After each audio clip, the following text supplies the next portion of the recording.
Yo guys, what's up? Sleepyo here.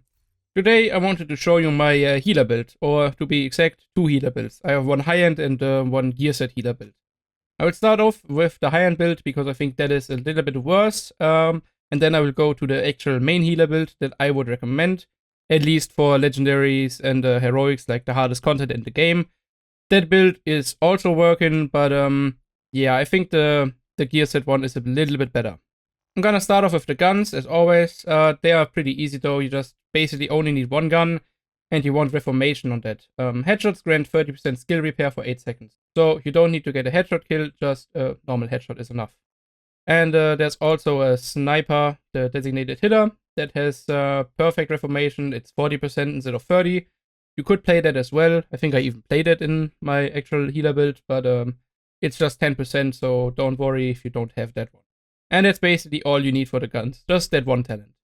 Before I get to the pieces and skills, I want to recommend a specialization as well. So I would use the survivalist. First, because you have the crossbow, which is pretty strong. You also have 15% outgoing healing in the specialization. That's pretty nice.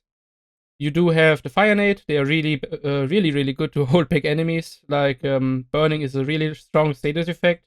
The fire grenade is really good for PvE now. You also have 10% protection from elite. That's not too bad. The armor kit is really good. One of the best armor kits in the game, I think.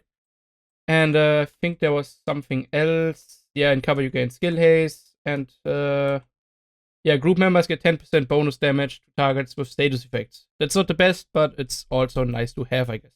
You could also play technician, but yeah, a lot of benefits that you have in the survivalist specialization you don't have here. Probably the best thing about Technician is that you get one skill tier, but you don't need it, because on a healer you already have 6 skill tiers. I'm gonna show off this build a little bit quicker than the other one, because as I said, this is not my main or even the best healer build, it's just viable. So I'm gonna start off with the mask, or more like the brand pieces. You want a 2-piece Elf Summit and 2-piece Murakami. 2-piece Murakami and Elf Summit is basically the same, the talents are just swapped. But you get 20% skill duration and 15 skill repair. So both of those 2 pieces, you have 40 skill duration and 30 extra repair skills. That's pretty nice, and I would definitely play those 2. I actually don't know what I would play as third brand set, but probably Hannah Yu, one of the new ones. 10% skill haste is not a lot, but honestly, that was the only decent chest I had. As you can see, it's not even that good. Doesn't have the right mod slot, but at least it has the talent that I want. As exotic, I would definitely play the BTSU gloves and not the backpack. The backpack looks really good if you read it the first time. Damaging an enemy with a grenade grants 1 skill tier for 15 seconds, and grants overcharge if you're already at tier 6. So that would be insane if it wouldn't be a 1-minute cooldown, which it doesn't say on the backpack. But yeah, sadly that backpack has a 1-minute internal cooldown. That makes it not very good. That's also the reason why I am running the BTSU gloves. The ones I have are level 30. But, I mean, you just lose a little bit of armor with normal gloves on level 40. I would gain like 70k more armor. So, yeah, you lose a little bit, but I think it doesn't matter that much. But if I want to min-max the build, then I obviously have to get level 40 gloves. As far as I know, the BTSU gloves always roll the same stats. Always skill tier, skill haste, and repair skills. So that's pretty nice. The talent is detonating a hive, refreshes all allies' skill cooldowns, and grants them overcharge for 15 seconds. So that's overcharge for everybody in your team. Doesn't matter if they have 1 skill tier or 6.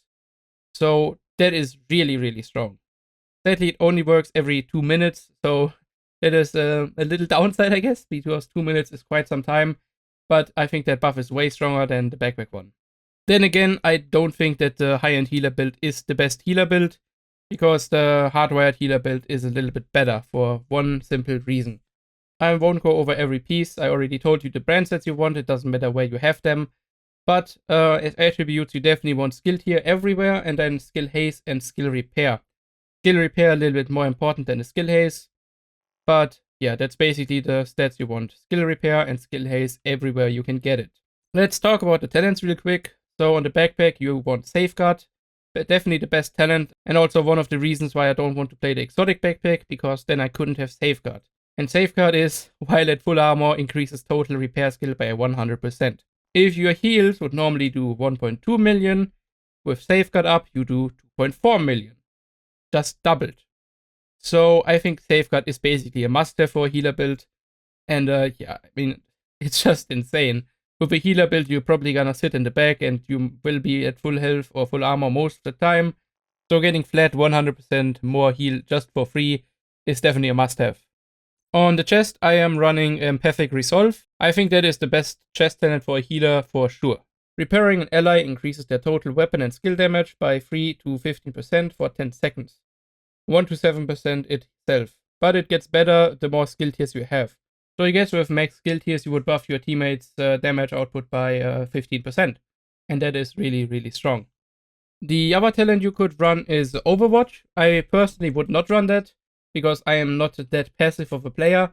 After staying in cover for 10 seconds, increases you and your allies' total weapon damage and skill damage for 12% as long as you remain in cover, or do a cover-to-cover move. I think you can step out of cover for like a second, but definitely not longer than that, otherwise you will lose the buff and have to redo it. But yeah, as I said, I am not the biggest fan of using cover that long and all the time. It's just not my playstyle. I couldn't do that, I think. To me, a healer has to run around a bit and make sure that his teammates are always full health. Especially if you have a tank in your group, like the way I play tank, I am most of the time not right next to my group. And if the healer would always sit in cover, then he wouldn't have an angle on me all the time. So yeah, that's why I don't think Overwatch is that great. But my teammates think it's really good, so I also want to mention that. Because 12% damage for your whole group is really strong, I can't deny that. And yeah, that is the high-end healer build. But the biggest problem with that high-end build is that your chem launcher cooldown is on 18 seconds. I think you could get that down to 17 seconds, but it is just too long, 17 seconds. You will not generate charges fast enough to heal your team consistently. It's just too long of a cooldown.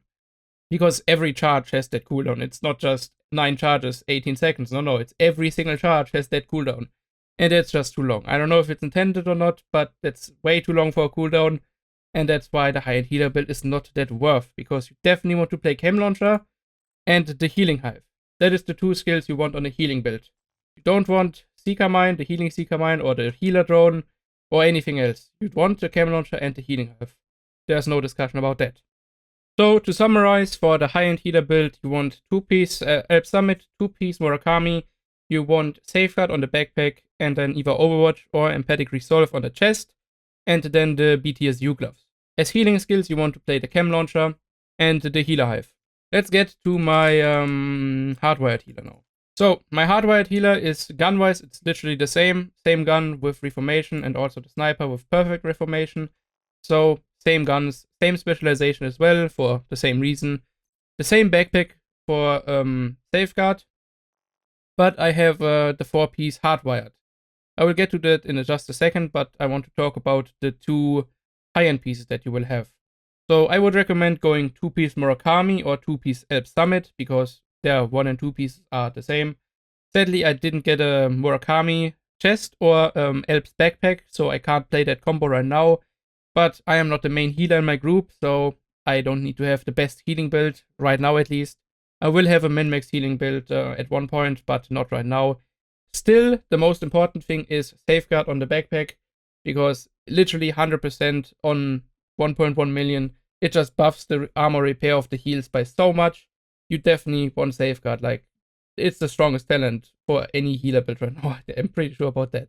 And yeah, chest, same thing again. You want either Empathic Resolve or Overwatch, whatever fits your playstyle more. The attributes are also the same, skill tier and repair skills with skill haze if you can get it. It's pretty easy to build. But let's get to the gear set now. So I am playing the 4-piece hardwired. Sadly, gear sets have one less attribute. As you can see, the hardware mask only has one attribute. It also has a mod slot. For some reason, the mod slot is not showing under the attribute. But they still have a mod slot. Like the mask, chest, and backpack, they always have a mod slot. Doesn't matter if it's a gear set or not. The hardwired 2-piece gives you 15% skill haze. The 3-piece gives you 15% damage and repair skills. So the buffs are alright, but I think you could get a little bit more with high-end pieces, especially since you can have 2 attributes, right? But the 4-piece is what makes it way better than the high-end build. Whenever you use or cancel a skill, your other skill is automatically refreshed and increases total skill damage and repair by 10% for 20 seconds. This can occur at most once per 20 seconds. So the actual buff that you get here is not that important. 10% repair for 20 seconds. You know, that's whatever. But the first part, that is important. Whenever you use or cancel a skill, your other skill is automatically refreshed. So that means if you cancel your hive, you will get 1 charge of your chem launcher back. And now to the interesting part. It also works when you just pick up the hive. So you just throw down the healing hive, pick it up after a few seconds, and you will get 1 charge for your chem launcher. And that way you won't really run out of the chem launcher charges, and that is what you want. Because the chem launcher is what will burst heal your team up. The hive is pretty nice, but if you compare the healing, it's 330k, and the chem launcher has 1.1 million. There's a big difference. And the chem launcher also has less duration, so it is way more burst heal than the hive. The hive is just where your team stands in and, just runs around, gets a little passive healing, but the chem launcher is where you really do the burst heal. That's why the chem launcher is so important to have, and it's so important to keep up those charges. With the high-end build, you can play for, 2-3 minutes, but after max 3 minutes, you're gonna run out of charges and you have to wait for the cooldown. And then you just can't burst heal your team anymore. With that hardwired, you will always be able to do that, and that's what makes a healer build. I think it's pretty obvious why the hardwired healer is better than the high-end healer. I won't add gameplay to the build because I am not a main healer. It would just look very potato. I never played healer in any game. I sure can play healer, but not very good. So I'm gonna spare you that gameplay, so you're just gonna believe me that the build works. My teammate played it in all the legendary missions that I did. That's where I got the white outfit from, by the way, before you ask in the comments. It's the white tusk outfit from the legendaries. And I can assure you that the hardwired healer is better than the high-end one, or works better in legendary at least. In other less hard activities, like, everything from challenging and below, it probably doesn't really matter what healer you play. But in those kind of activities, I don't think it matters at all if you have a healer or not. So, yeah. A healer build is like something for the hardest content, so I think it should also be the best possible healer build, and not just any healer build. And that's gonna be it. That's the 2 builds I wanted to show you. If you enjoy the content and want to support me, then make sure to drop a like and maybe subscribe to the channel. See you in my next video. Bye!